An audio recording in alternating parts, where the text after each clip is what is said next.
Now, you see, when you look at our democratic journey, we are yet to practice the new democratic system in Nigeria. Join us on Mondays to Friday on the DVS from 9 to 10 a.m. The Diamond Breakfast Show, amplifying the voice of the people.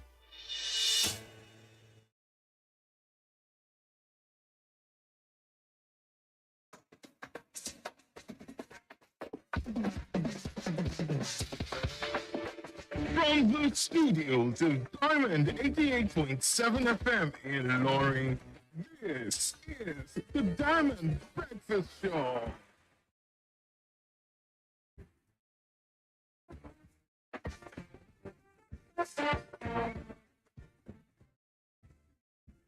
All right, we all want a transparent and accountable government in our nation, and but we also treat occupational fraud and corruption in our workplaces and also in our business dealings as trivial issues. Corruption and fraud is not just a mere governance issue. It's a national concern, both at the domestic level as well as at the top.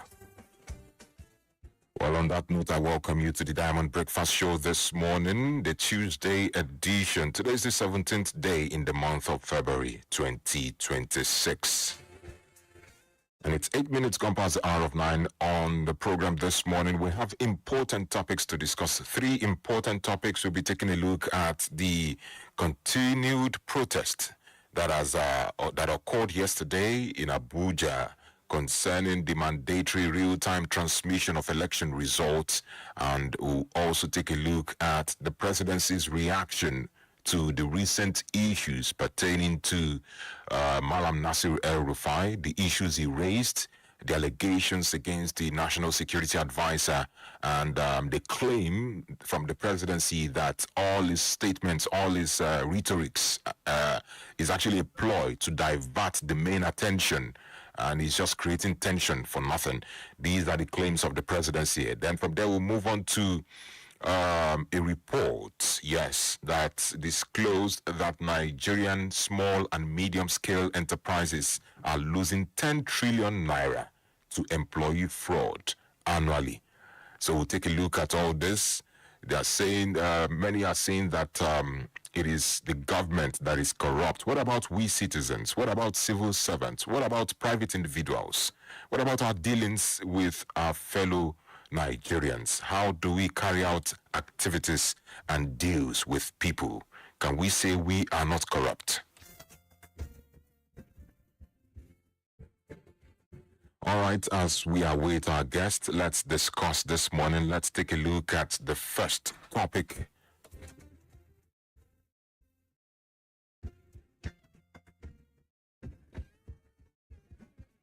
All right, as I was about to commence, my guest walked into the studio. My guest is none other than a public affairs commentator that's talking about Mr. Temitayo Lawal. You're welcome, Mr. Temitayo. Good morning, Nedu. Good morning to all our listeners. You're welcome. It's a very wonderful. Yeah.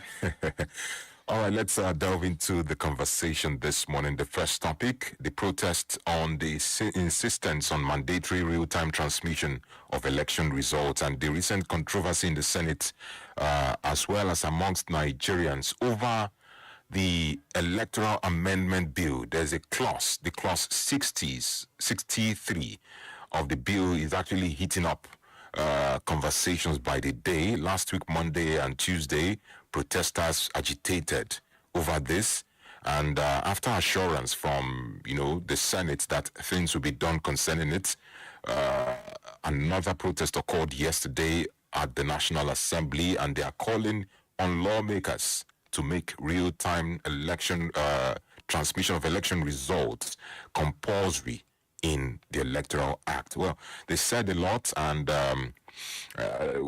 instead of dwelling on what they said, let's take a look at the efficacy of this protest. Because today, the protest is continuing, and it was reported that prominent figures are planning to be at the ground of the protest to address protesters and to also show solidarity. People like Joe Ajaero, Patu Tommy Falano, Ezekwesili, and the rest to be there. But do you see this protest yielding any fruitful result? Because this is what every Nigerian wants.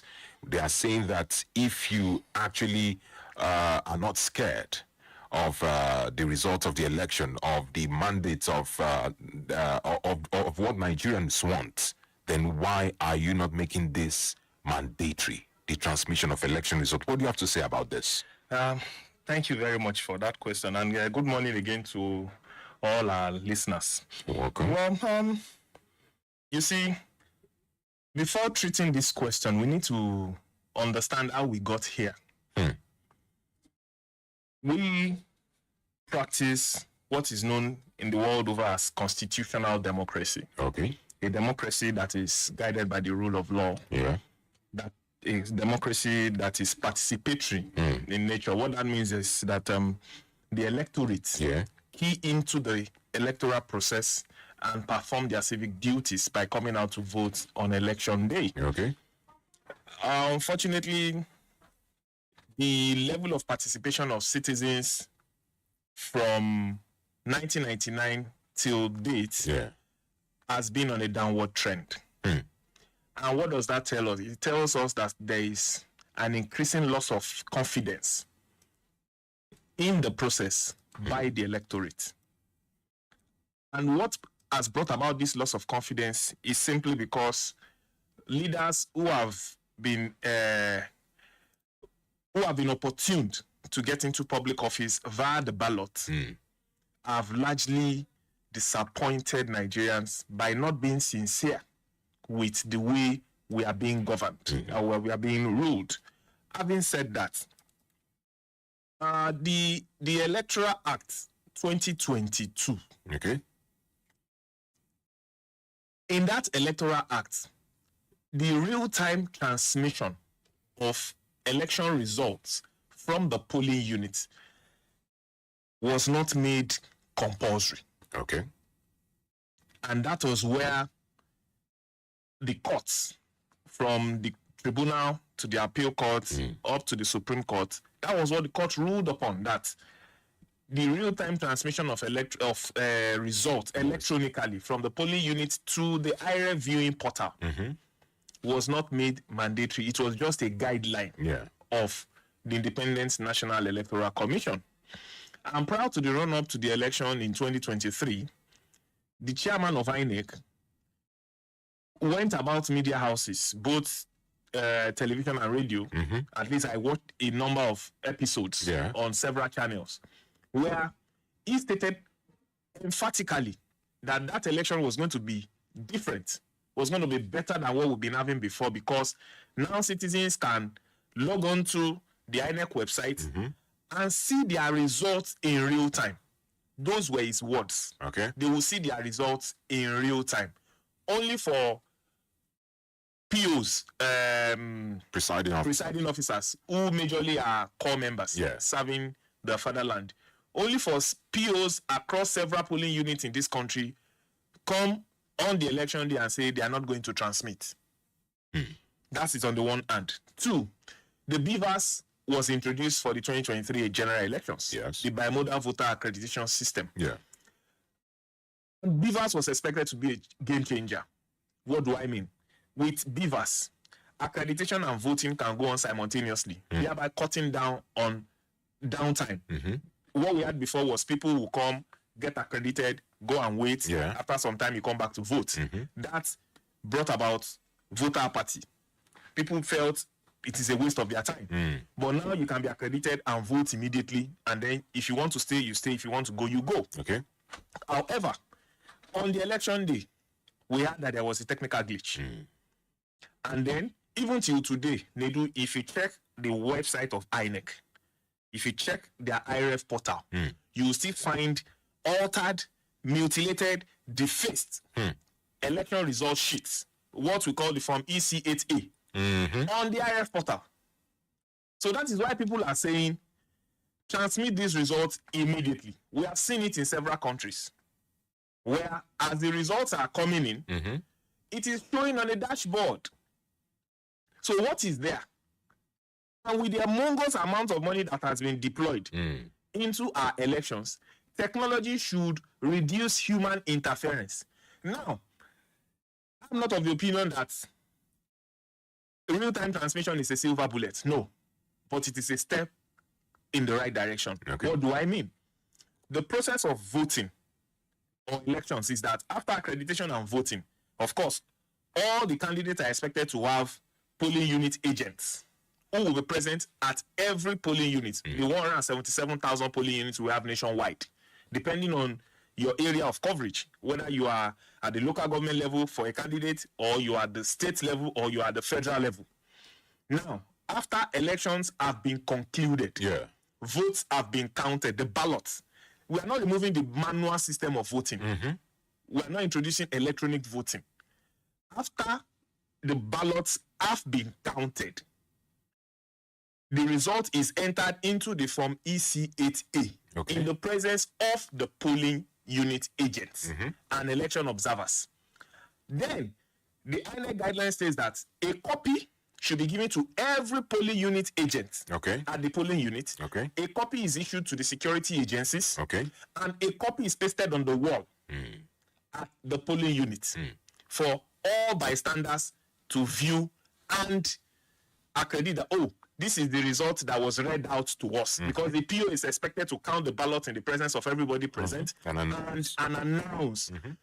Now, the essence of the form EC8A is that what has been announced to us is what is written down.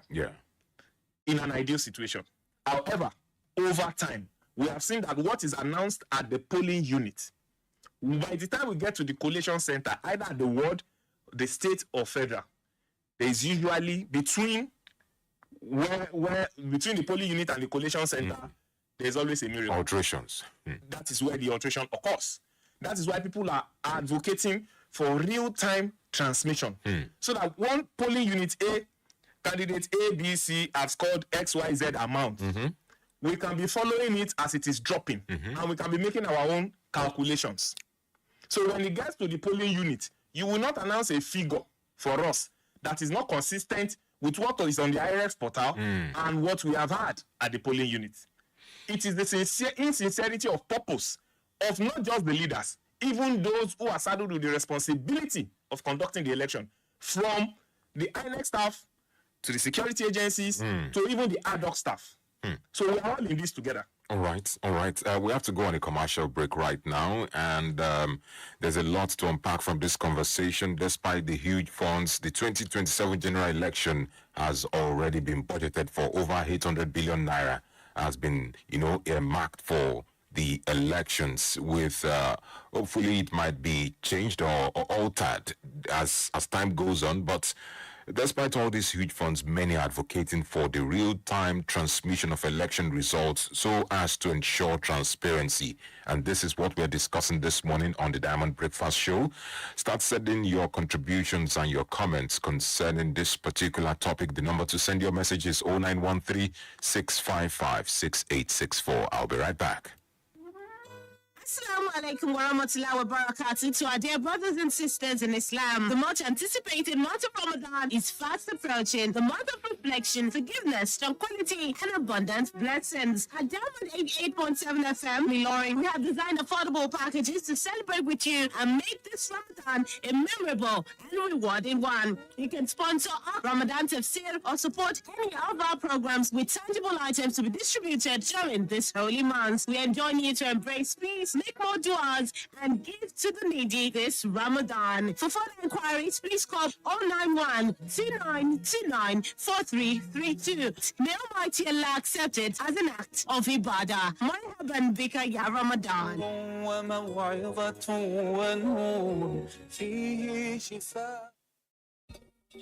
Madam Matron, now so you go, they look me as I they carry this my RN certificate up and down without upgrading it like you, Abi. Nurse Titi, I don't tell you, say Nurse Lara, they do distance learning for Thomas Adeomi University. She they work, she go still they go school online. Very soon, make I tell you, she go get her BSc nursing and leave you behind. Alele, make her go register sharp.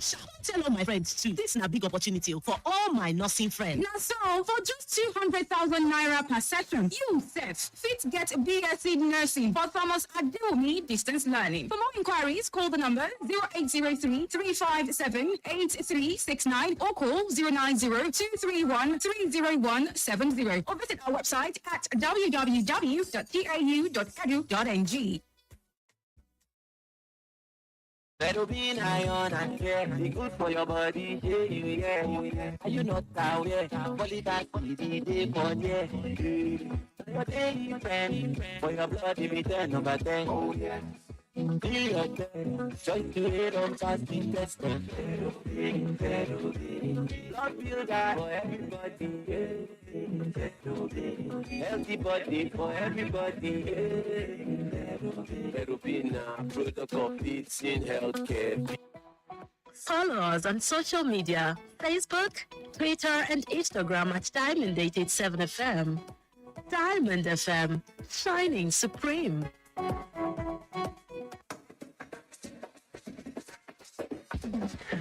All right, you're welcome back from that commercial break. It's still Diamond Breakfast Show this morning, and we're taking a look at the insistence on mandatory real-time transmission of election results, the agitation that has been going on. Well, we hope that the lawmakers and those responsible, as well as INEC, also, mount pressure on the lawmakers to assent to this bill to make real-time transmission mandatory. All right, let's take some calls. Hello, good morning. Hello, good morning. Good morning. What's your name, please? My name is Adebayo. I'm calling from Amoyo. You're welcome, Adebayo. I don't know where we find ourselves in this country. At least they say democracy is the government of the people and for the people and for the people. You see, the issue of transmission, APC, they knew what they want to do. And I believe, I assure them that Nigeria know who they will vote for. So let them give us transmission. At least let us look at the election that removed Jonathan. It was so peacefully and he handed over everything. Let them be transparent. Let the voice of the people count.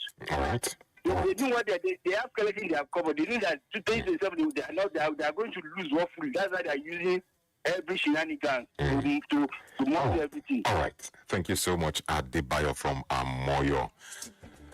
All right, 09136556952. Let's take note that we are, no matter the kind of grievances or agitations we are airing, let's apply moderacy, let's not attack personalities, and let's desist from the use of foul languages as well.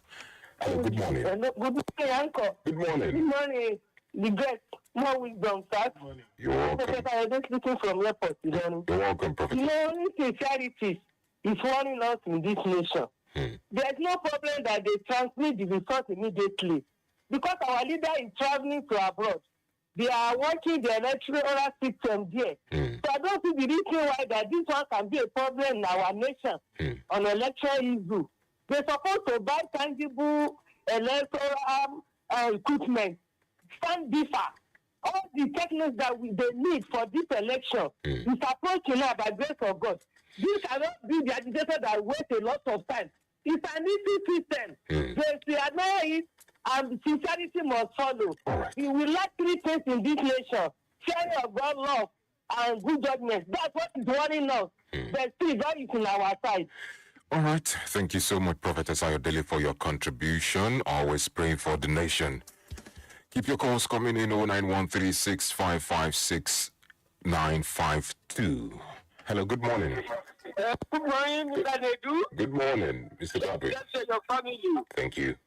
This is Godwin from Nigeria. You're welcome, Mr. Godwin. I will always say, until I die, give out the ghost, that what is going on in this country is infidelity, faithfulness, no truth. Secondly, no transparency. If you follow only these two methods, there's no problem with us at all. Transparency and fidelity using faithfulness. Until we bring back God and said it. Is the next. Thank you so much, Mr. Godwin, for your contribution. Our time is fast spent. This one says, all right, it's quite lengthy. Says, good morning, Nedu. Thank you so much, Mr. Yemi Ashaju. Top of the day to our guest as well. Compulsory real-time transmission of results is not possible with the lack of infrastructure on ground. If we are not doing electronic voting, why should people be asking for real-time transmission of results? Those who are agitating for compulsory real-time transmission of election results know quite well that it will fail, especially in areas where there are no reliable network services. That word compulsory is what will be difficult to accomplish. It is easy to get it right with our mouth, but it's the practicability is where the problem lies. We must not also forget that hackers are threats to its functionality. If we actually want it done, then let the election be pushed forward to give room for adequate preparation. Concerning this particular notion, I would like us to address it. The notion that we don't have the real technology, we don't have network issues might come up, and also hacking. What about the kind of infrastructure that commercial banks use? What kind of firewall or security system do they use to protect their security, their banking infrastructure? Can't we employ that kind of infrastructure as well? Nedu, without seeming like I'm attacking the personality of the person that sent that message, I believe they are just trying to be clever by half. And this is the reason why I said so. The former INEC chairman, Professor Mahmoud Yakubu, went on air several TV stations to educate Nigerians on the study that INEC itself carried out. Okay. We have 177, there are about 177,000 polling units across the country, the length and breadth of this country. And they did their survey. They carried out their mock transmission of results. Okay. And only about between 15 to 17,000 polling units were not covered, where network fluctuation did not permit transmission of results in real time. Okay. So if you take out 15 or 17,000 out of 177,000, that's a very small That's percentage. minute, yeah.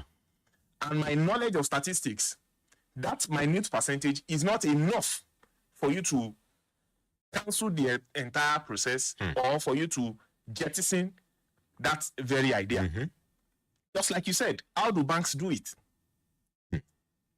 Of course, there are so many communities in this country that banks are not present. Yeah. But in those communities, there are people who use smartphones. Who operate POS. Who operate POS. How do they do that? So it is a lame excuse. Okay. As far as I am concerned. And Professor Mahmoud Yakubu said, even if at that particular polling unit, there is no network coverage. Yeah. You have entered the result in the form EC8A. Yes. After announcing to those who are present on ground. You've pasted the copy for everyone to see for citing. All the polling unit agents have collected their copies. Yeah. The security agencies have collected their copies. Upload it on the IREV and send. Fine, it will not go at that particular time. But when you move from that point to where there is network coverage, you don't need to press any other thing. It will go. What is difficult in that? All right. We just hope that God will help us. You see, what I believe the political class is doing, and I'm talking about those who are presently in government now, is that they want to leave a back door open. Just like I said, your station can also conduct your own investigative journalism. Go on IREF portal today. Today is 17th of February. Go on IREF portal today. You will still see defaced, altered, mutilated election result sheets. Clearly altered that was uploaded. And that's because there's no consequences for bad behavior. So if those who committed those acts cannot be found out and punished according to the law, why are you now blaming people who are asking for real-time transmission? Of course, across board, not every single polling unit will be transmitted in real time. Yes. That we know. And if because it is the word of INEC against us, if you are to take the former INEC chairman by what he said, it is a negligible part that will not transmit in real time. The portal is just a viewing portal. You can't edit anything there. You can only view. Or maybe you can download if there's the feature there. I don't think that is there, but you can only view. What we are saying is, once an election is conducted maybe at Diamond Station now, if there's a polling unit in this station, and an election is conducted and concluded, in less than 10 minutes, we should be able to view it on the IF portal. That's what we're saying. In short, let us be transparent. Yes. Let's be transparent. That's the most important thing. And this final message before we go on a break, this one is from Israel from Tanka. It says, APC is afraid of what might happen if they allow what Nigerians want concerning the transmission of results. We should watch other nations, how they conduct elections, and look at the amount of money they budgeted for INEC. But God will help us. Israel from Tanke. And Yemi Ashaju says that hackers also hack into banks. That you must know. And Oluwashim from Gakombi, contrary to what the analyst said about 15,000 polling units, that is not covered in the mock transmission. Those polling units can affect the election results because it's not minute. There may be more voters in those 15,000 polling units than some other 50,000 polling units that's covered. Numbers matter. All right, let's go on this commercial break. When we come back, we'll take a look at the second topic, which is regarding Malam Nasir El-Rufai and the controversy going on recently. This is still Diamond Breakfast Show, and I'll be speaking with Mr. Temitayo Lawal. I'll be right back.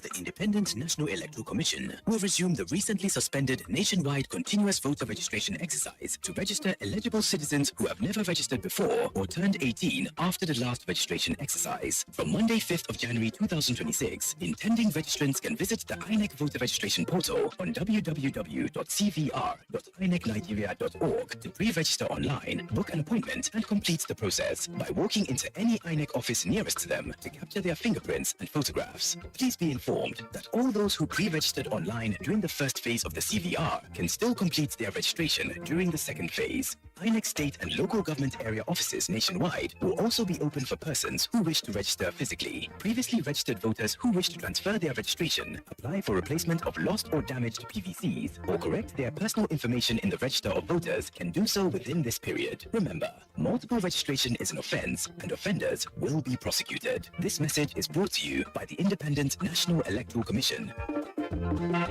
ẹ tẹ́tí sí ìkéde yìí ọ̀nàrẹ́bù Arinola Lawal ọmọlẹ́gbẹ̀mọ aṣòfin ìpínlẹ̀ Kwara tó ṣojú àwọn èèyàn ẹkùn ìdìbò ìlà oòrùn Ìlọrin East constituency pé ó gbọ́ ènìyàn síbi ètò ìrónilágbára owó ìṣòwò. Ètò yìí ó ní ọ̀gọ̀rọ̀ àwọn èèyàn ti jẹ àǹfààní owó ìrànwọ́ láti bẹ̀rẹ̀ okòwò wọn àti láti ṣe ìrànwọ́ fún okòwò wọn. Ibi ìpàdé Alabi Alasa Hall Ìdí Àpẹ́ ní ọjọ́ Ṣẹ́gun Tuesday ọjọ́ 17 oṣù kejì ọdún tá a wà yìí bẹ̀rẹ̀ ní aago 10 òwúrọ̀. Olùkéde Honorable Arinola Lawal ọmọlẹ́gbìmọ̀ aṣòfin ìpínlẹ̀ Kwara tó ń ṣojú àwọn èèyàn ẹkùn ìdìbò ìlà oòrùn ìlú Ìlọrin East constituency. Diamond 88.7 FM.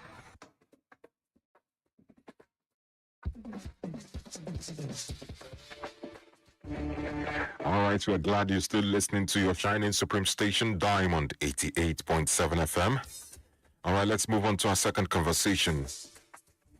All right, last week, former Kaduna State Governor Malam Nasir El-Rufai had an altercation with security operatives who tried to arrest him upon his arrival from Cairo in Egypt, and El-Rufai declined to follow the operatives and insisted that they formally invite him.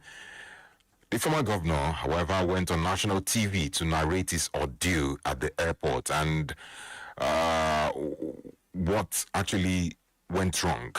Meanwhile, he made a series of controversial statements, including claims of tapping into the phone of the National Security Advisor, Malam Nuhu Ribadu. And he also, questioned the alleged importation of 10 kilograms of a chemical known as thallium sulfate, but that's not where our conversation is. But our conversation is, in all the claims that he has been making. And sequel to all these, the federal government has now filed a 3-count charge against him. And the presidency also said that all his statements is just trying to cause tension in the country by trying to divert the attention of the public from the allegations of corruption he has in Kaduna State. He's trying to, damage the government through deliberate misinformation, while also, drawing attention to himself. I want us to assess this brouhaha going on between the federal government, Nasir El-Rufai, the National Security Advisor, and all these claims of a ploy to divert attention. What do you make of it? And also, will I call it an erroneous statement or a misstatement made by Malam Nasir El-Rufai? He says, according to him, who doesn't tap into phones? Even the federal government does. That's what he said. He knows what he's saying. He knows what he's saying. Absolutely. Whoa. Does it mean that government, not just the Nigerian government, other government also does the same? Are you asking me that? For you to say he knows what he's saying, you might know, probably. Nedu, in this 21st century, where the world is now a global village. Wow. Everything is obvious. There's really no secret anywhere anymore. Wow. That's why you need to be careful with what you say online, what you put out there online, because even your gadgets. I've listened to a former CIA agent who revealed that even all of these social media apps that we're seeing that there is double encrypted, end-to-end encryption, this, that now, it's just what we used to call on the street sakamaji. However, let's not deviate. Like I said, Nasir El-Rufai knows what he's saying. He also knows what he's doing. To an extent, I align with what the government says, because Nigerian politicians, they've studied the electorate, the citizenry, and they know how to press a mumu button. If I can use that word on radio.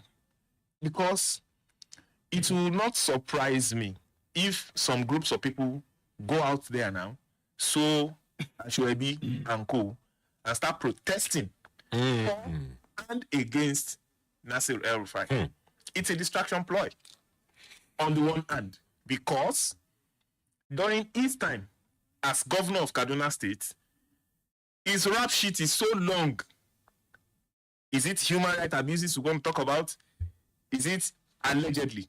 Is it allegations of financial misappropriation that we want to talk about? All of these things are still there. And he has to answer for some of them, if not all. Coupled with the fact that he is now in the opposition and is fighting the present government. So when you juxtapose all of this together, you will see that because I have always believed that 2, 3, 4, 5 truths can coexist.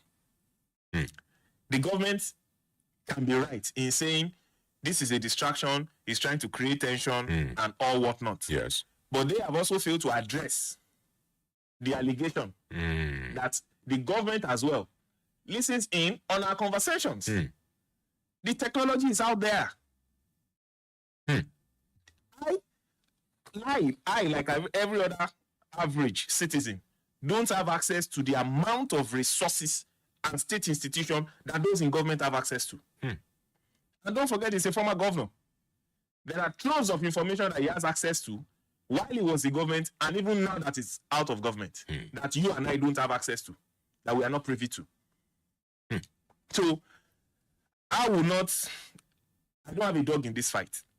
My own is, if he has questions to answer, let him answer them. However, there's always due process in whatever is to be done. Right. The fact that during his time, when he held sway as governor, he trampled on some people's rights and all whatnot, does not mean that his rights should also be trampled on. However, if he's invited and he does not honor the invitation, then the full weight of the law can be brought upon him. Now, if I'm opportune to fly to Abuja and come back, and then government officials, security agencies now accost me at the Ilorin airport, who will hear? They will just bundle me and put me in their e-locks. Nobody will know anything. I will even beg for a phone call to call my family and say, this is where I'm being taken to, this, that. So, two truths can coexist. His ranting or his complaints on TV, in the radio, and all whatnot can be true. The allegations against him, they are still allegations until they are proven beyond reasonable doubt in court, can also be true. So let the law take its course. All right, let the law take its course, and we hope that the federal government will expedite, justice in this issue, because he is claiming that he's been witch hunted by the government because he's probably in the opposition. Some would say he's actually disgruntled because he didn't benefit anything from a government he worked for before they assumed office and all that. But all these are just, political tensions and rhetorics that, to we citizens, it seems like some sort of distraction. Yeah, when we sum it all up, Because it's all a form of distraction, yeah. The government is saying is distracting everyone. Yeah. We citizens also see it that way as Yeah. well. So we just hope that the federal government, this allegation by that he has, narrated, should be looked into critically. Let's take some calls before we move on to our final topic. Hello, good morning. All right, let's take messages. This one is from, this one is from Ahmad Fulani from Ilorin. It says, I thought, this message is not for us. All right. Keep it coming, 09136556864. Hello, good morning. So well done. Thank you. Professor Ladele on the line. You're welcome. In the case of El-Rufai had done a good thing in the past. Someone deported the array suggested that they should shift this election during President Tinubu campaign. He done a great thing before. But I don't know the mind that worried the man now that he goes to another party. Because it is among the person that suggests that they should be shifting this thing that must come to South. When Baba Tinubu is ready for his first time. Because I know this history. But now, the man is in another wrong side. Right. The God will see us through. 2020 election will meet us in good health, and God will cancel corruption. Our leaders shall do well. All right. Thank you so much, Prophetess, for your contribution. Mohammed says that the analyst has said a lot, including our dear host. I was also of the notion that real-time transmission isn't possible as of now. And I'm still partially of that notion. But it changed a bit today because with what the analyst said, after counting and entering and publishing the result, it would reflect simply. And mandating it would make the electorate's confidence increase. I hope that's what he wants to say. And it make it certain that their votes would surely count, which would make more citizens come out to vote. But I guess with this election, it would be tested. And if not made mandatory, which it should be, then there is no reason to be in the next election. Well, this is what we're talking about. This is the effect of this. Hello, good morning. Good morning, sir. Hello, good morning. This is Dr. Larry Okiki, exponent in College of Okorie, Ilorin. Please go ahead. May God bless the presenter and the analyst abundantly. Thank you. Thank you for the opportunity you give us to be the part of this program. Yes. Thank you. On the issue of El-Rufai, so I rate of Nigerians, I'm not so surprised about this issue. Because anybody that is not in the ruling party, so we have a problem with them.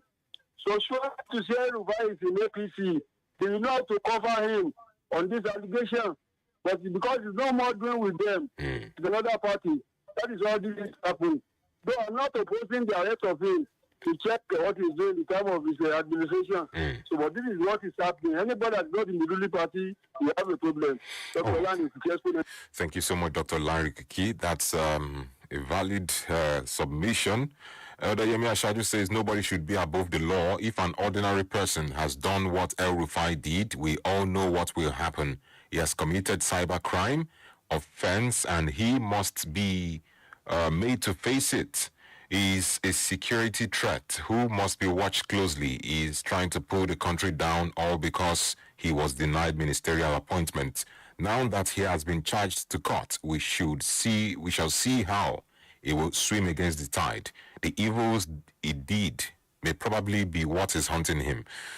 All right, thank you so much, Elder Yemi Ashaju.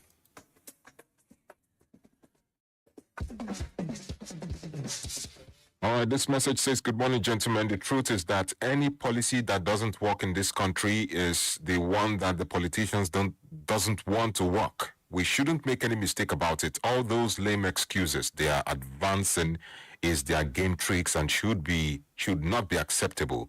What beats me is why should some of our fellow citizens align with their arguments?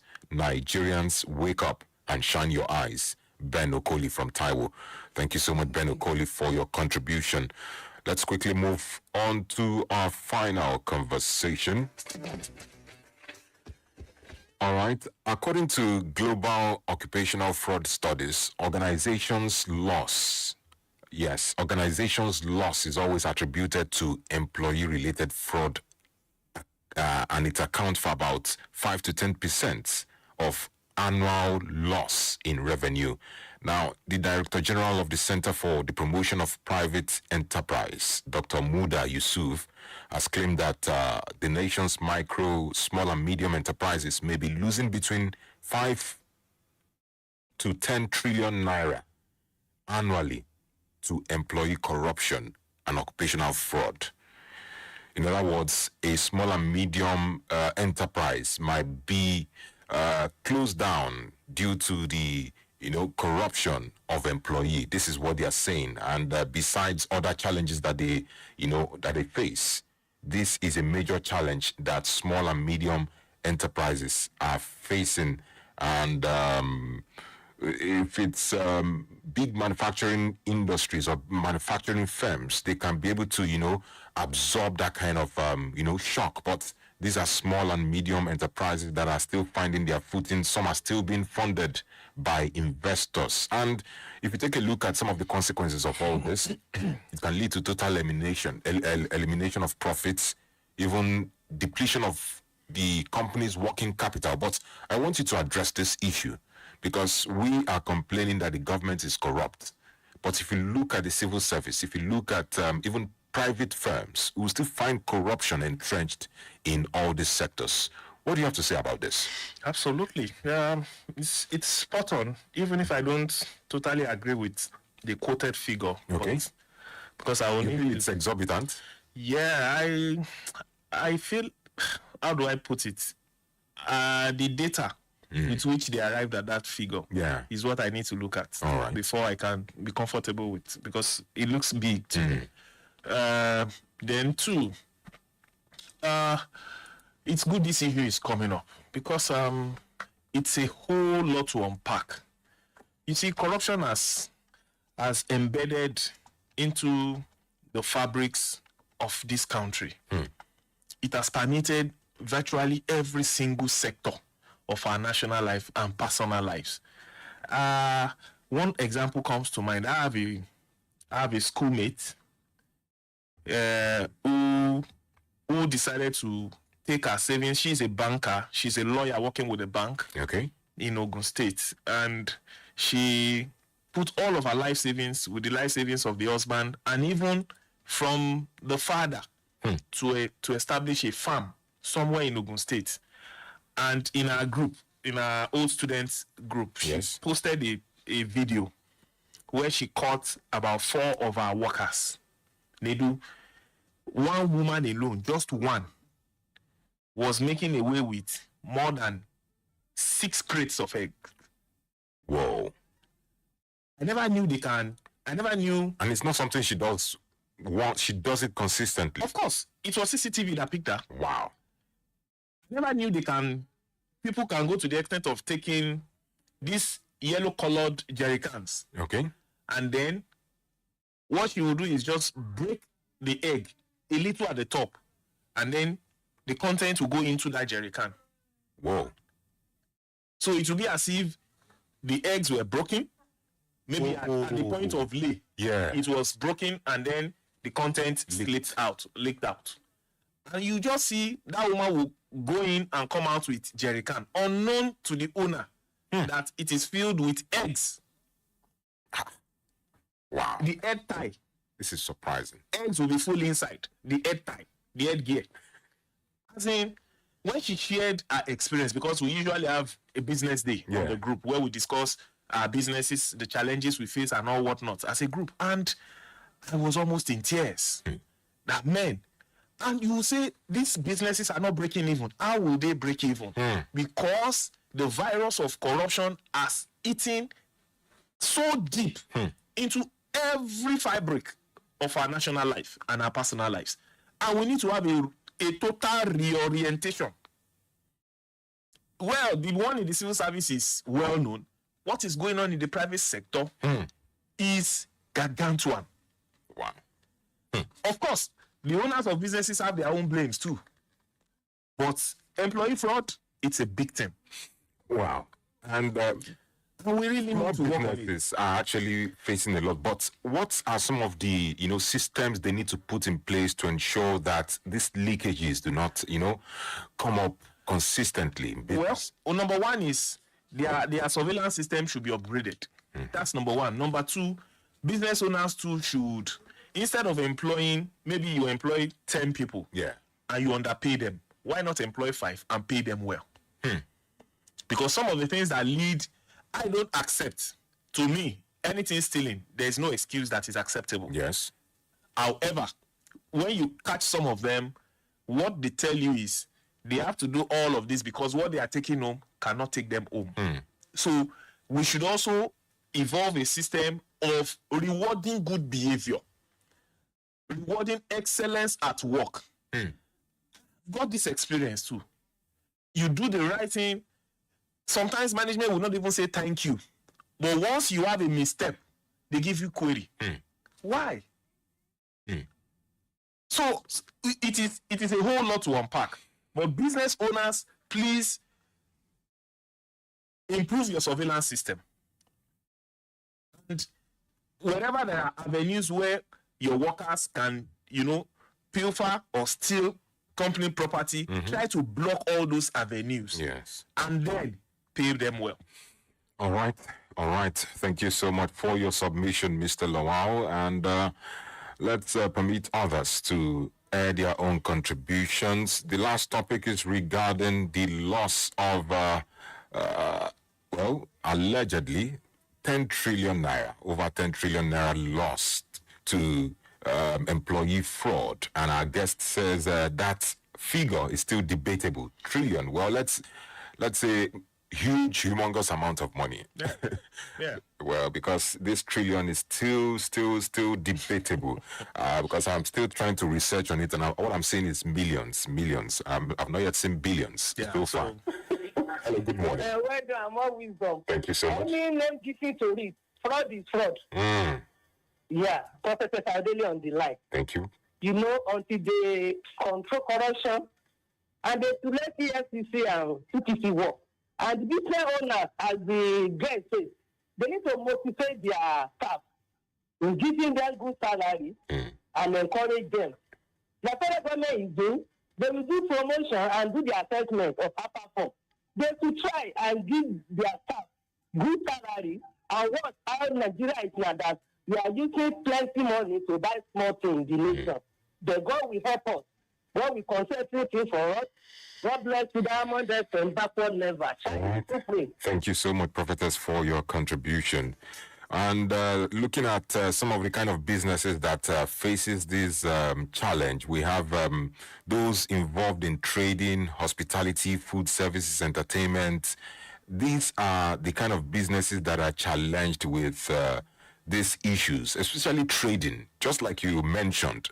In fact, it's still baffling how people devise various means to pilfer, to pilfer and to manipulate other people. It's very bad. Some feel that the owner has a lot. He get money now. That's what most Nigerians say. He's a very rich man. He has enough. And I think part of what has led us here is the way we have idolized money. We have elevated money to be. Now it is like the oxygen we breathe, and it shouldn't be. It shouldn't be. All right, Elder Yemi Ashaju says Nigeria is a country where everybody is a born actor. We can always do the unexpected. We accuse others of corruption, whereas we are all involved. Corruption is any wrongdoing. Who is free from it? ? All right, thank you so much, Elder. Hello, good morning. Hello, good morning. sir. Good morning. What's your name and where are you calling from? Mr. Ezekiel from Checking Point. You're welcome, Mr. Ezekiel. Please go ahead. Concerning this corruption of the thing, Yeah. I've experienced a lot of things because I stay in Kaduna Okay. before, and the way I do printing, sometimes when some business, private business, open printing press, normally most of the operators that they are operating their machine, what they do, even the organ pay them very well, but see, they will see from that person. Sometimes because they used to do night, they will just go and keep some of the works, they'll go and hide it. And in the night, they will bring the job in and print it and take it out. And that is it. You will see the machine getting good, and the owner that invests millions of naira at the end of the day will not get anything. So, issue of corruption, God will help us in Nigeria. All right. Honestly. All right. Thank you so much for your contribution. As we are seeking for God's help, let us also, help ourselves by being transparent, by being accountable. Because according to what our guests normally say, that it is as a result of there is no reward for wrongdoing. I think that is the more reason. No consequences for wrongdoing. That's the reason why this is becoming rampant by the day.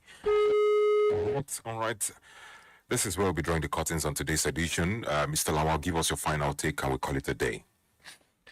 Well, my fellow citizens, let's continue to be resilient. Let's keep holding our leaders accountable, and let's all continue to perform our civic responsibilities. If you say something, you say something. Of course. God bless the Federal Republic of Nigeria. All right. God bless you too. My name remains Nedu Okorie. Let's do right by Nigeria. Let's do right by ourselves. And we hope that Nigeria, our hope is that Nigeria will be a great nation that we desire.